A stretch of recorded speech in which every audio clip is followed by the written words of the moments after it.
ओम शांति। आज सतगुरुवार के दिन सबकी स्नेह भरी यादों के साथ जैसे मैं वतन में पहुंची, वतन में पहुंचते ही क्या देखती हूँ, बाबा के सामने सभी भारत देश विदेश के सभी टीचर्स और अन्य भाई बहने पहले से ही वतन में पहुँचे हुए थे।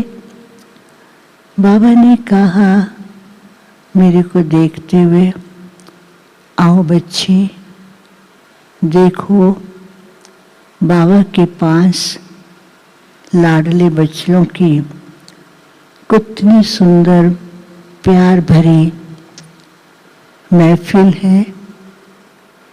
और आज तो बाबा ने सब बच्चों को, चाहे सेवा साथी, बाबा के राइट हैंड और बाबा के लाडले बच्चों को वतन में अपने पास बुलाया है।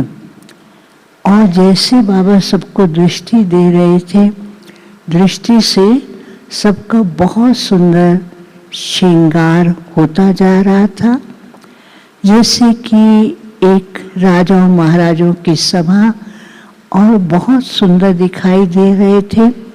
और बाबा भी सब बच्चे को देख करके बहुत खुश हो रहे थे। बाबा ने कहा, बाबा को भी अपने बच्चों के भाग्य पर बहुत खुशी और नाज रहता है कि सारे विश्व के अंदर ये ऐसे चुने हुए बच्चे हैं जो बाप के वरदान और भाग्य के अधिकारी हैं। तो बाबा ने कहा, ये सब अधिकारी और विश्व के सामने उनकी इष्ट हैं, तो इनको देख करके बाबा तो क्या, सारी दुनिया के लोग भी खुश होते हैं और अपनी मनोकामना पूर्ण करते। फिर बाबा ने सबको इतना रास कराया, इतना रास कराया, और चारों ही तरफ ऊपर से गोल्डन लाइट की वर्षा हो रही थी।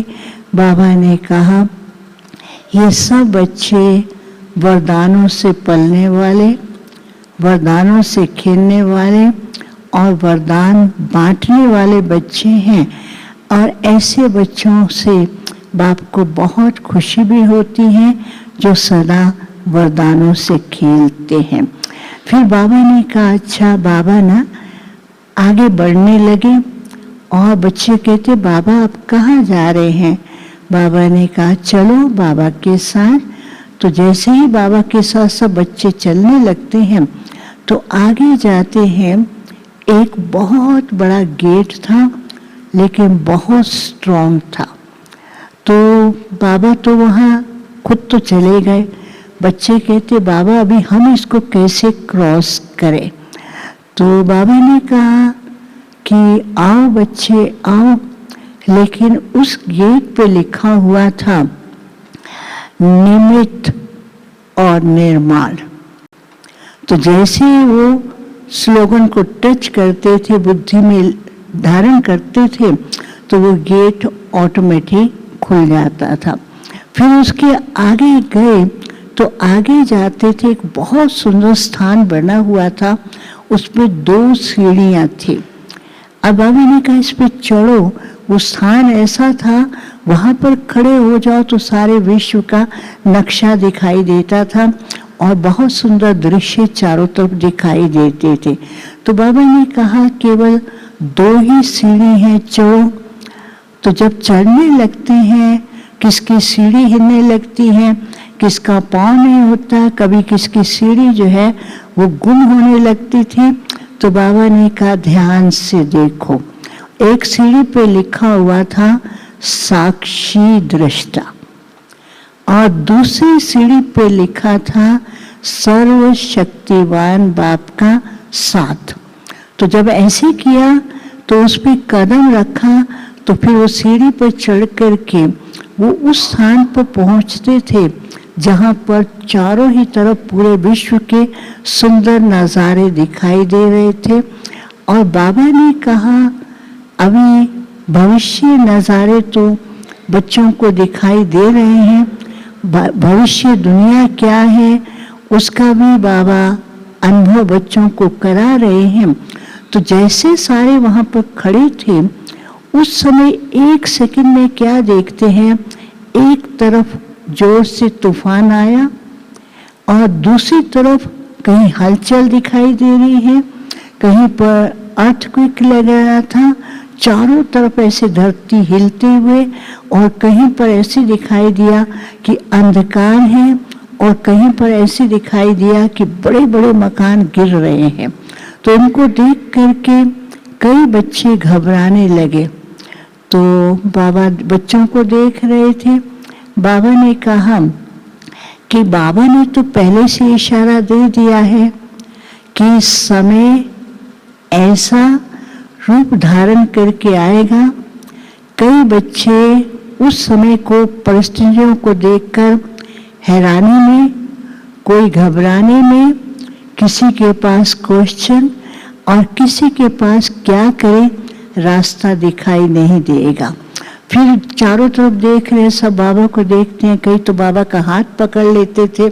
बाबा ने उस समय क्या किया, सब बच्चों को एक ऐसा दिया, नीचे गोल्डन जैसे गोल सा स्टैंड बना हुआ था और उसके ऊपर गोल्डन एक बहुत सुंदर से क्या कहे स्टिक टाइप बना हुआ था और उसके ऊपर एकदम लाइट और लाइट के बीच में फरिश्ता दिखाई दे रहा था।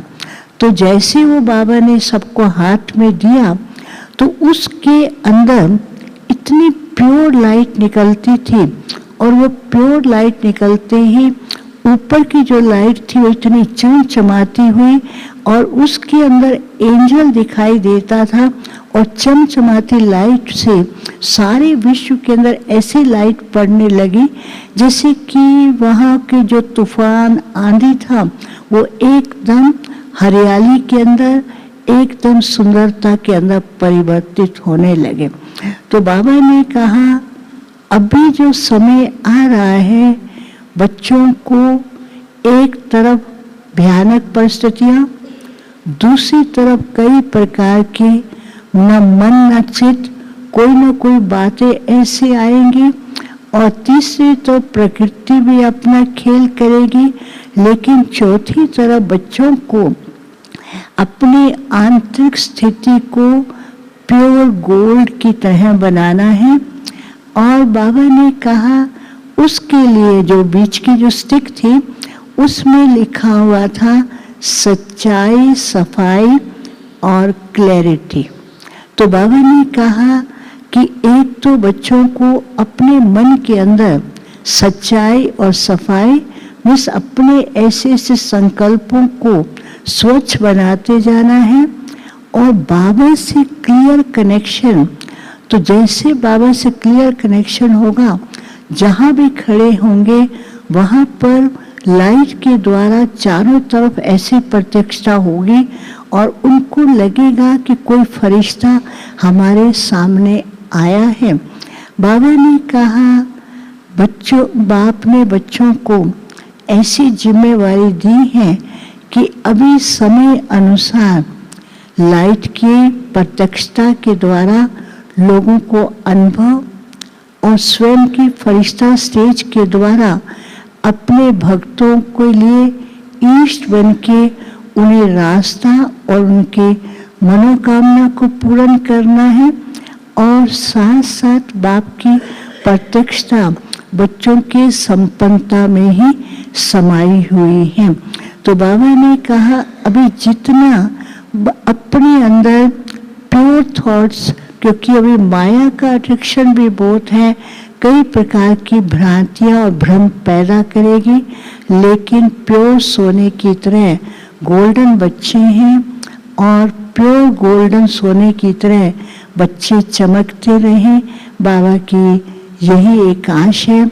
फिर बाबा ने क्या किया, सब बच्चों को एक गोल्डन फ्लावर दिया, और जैसे गोल्डन फ्लावर बाबा ने कहा आज बच्चे आए हैं, बाप ने वतन में बुलाया है, जैसे वो गोल्डन फ्लावर दिया, उस गोल्डन फ्लावर के ऊपर लाइट की किरणें टिम टिम करके ऊपर से चमकती हुई बारिश की तरह पड़ रही थी, और वो गोल्डन फ्लावर की हर पत्ती से बहुत सुंदर किरणें निकल रही थी। तो बाबा ने कहा आज जो भी बच्चे मेरे पास आए हैं, बाबा उनकी ओरिजिनल प्योर स्टेज को देख रहे हैं, गोल्डन बच्चे हैं, और सदा गोल्डन स्टेज में रहें, और गोल्डन दुनिया के होवनहार विश्व महाराजा महारानी और गोल्डन दुनिया में जाने वाले हैं।